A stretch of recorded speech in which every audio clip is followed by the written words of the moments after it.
Hola, selamat datang. Balik lagi bareng gue seperti biasa, Adam Harits. Siapa yang masih mengira kalau ngecek warna berlian itu sama kayak kita ngecek warna batu permata?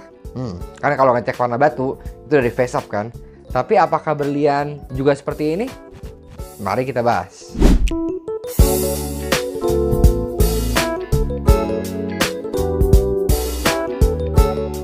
Untuk menilai warna pada batu permata, itu kan kita melihatnya face up.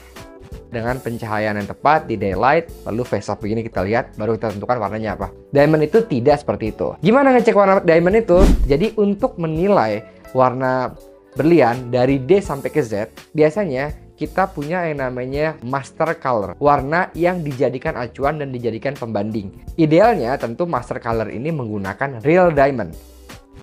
Tetapi ada juga sebagai substitusi orang yang menggunakan kubik zirconia sebagai master color. Cuman kalau buat gue pribadi, gue udah coba pakai kubik zirconia, hasil grade itu beda jauh. Makanya kami menggunakan real diamond sebagai master color kami. Jadi yang dimaksud master color ini adalah biasanya James Lab itu menyiapkan warna dari D ya sampai let's say mungkin N ya.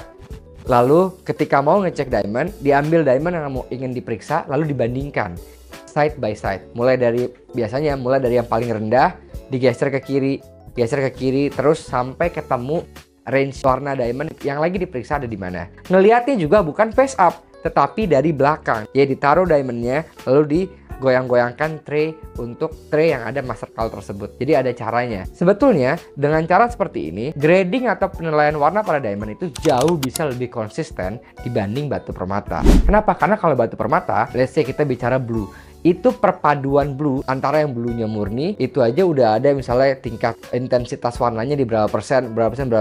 Lalu kalau ada campuran warna lain juga menjadi satu pertimbangan lain ya, entah mengandung violet, mengandung greenish, mengandung grayish dan lain sebagainya. Jadi lebih kompleks. Di berlian itu sebetulnya jauh lebih simpel. Dalam memeriksa warna diamond ini juga kita memerlukan pencahayaan yang optimal. Jadi nggak bisa secara color temperatur itu cenderung lebih warm. Nggak bisa, karena diamond itu harus di temperatur yang cenderung lebih cool. Nah, biasanya kalau standarisasi warna diamond itu ada di angka 6500 Kelvin. Karena apa? Karena ini adalah bentuk dari cool daylight yang optimal. Lalu juga ada jarak pandang. Nggak bisa kita ngecek warna diamond terus dideketin diamondnya gitu kan, dilihat.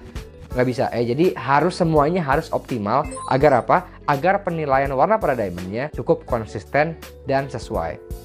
By the way, untuk punya master color diamond ini, tentu nggak bisa sembarangan nyomot beli natural diamond di pasar yang disebut warnanya katakanlah F, katakanlah G, nggak bisa. Tapi harus sudah diamond yang bersertifikasi.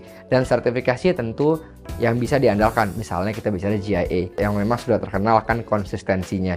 Jadi kalau kita sudah punya master color, let's say berlian-berlian dari sertifikasi GIA yang kita percaya, tentu itu akan menjadikan hasil analisa warna menjadi lebih konsisten. Gitu. Nah, tentu untuk grading warna secara optimal ini tuh nggak bisa dilakukan semua orang atau semua pihak kan. Pemain berlian yang sudah experience itu punya caranya sendiri dalam menilai warna berlian. Karena sudah semakin seringnya mereka melihat berlian, mereka jadi punya gambaran. Meskipun tanpa proper lighting yang ideal seperti yang kita harus punya di lab dan bahkan tanpa master color. Tapi karena mereka sudah sangat terbiasa, mereka jadi bisa sedikit banyak memastikan berdasarkan pengalaman mereka. Gue sering tuh ketemu para ahli berlian yang ngelihat kayak gini aja, dia tahu menurut dia ini warnanya F, ini G, ini J, itu ada. Dan itu menurut gue pribadi berdasarkan pengalaman mereka itu cukup valid.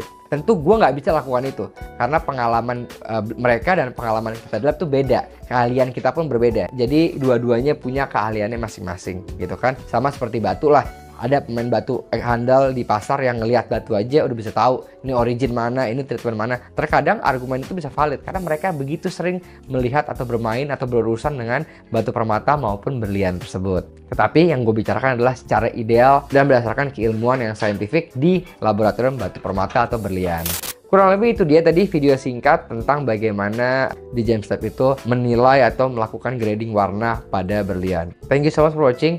Sampai ketemu di video berikutnya. Bye-bye.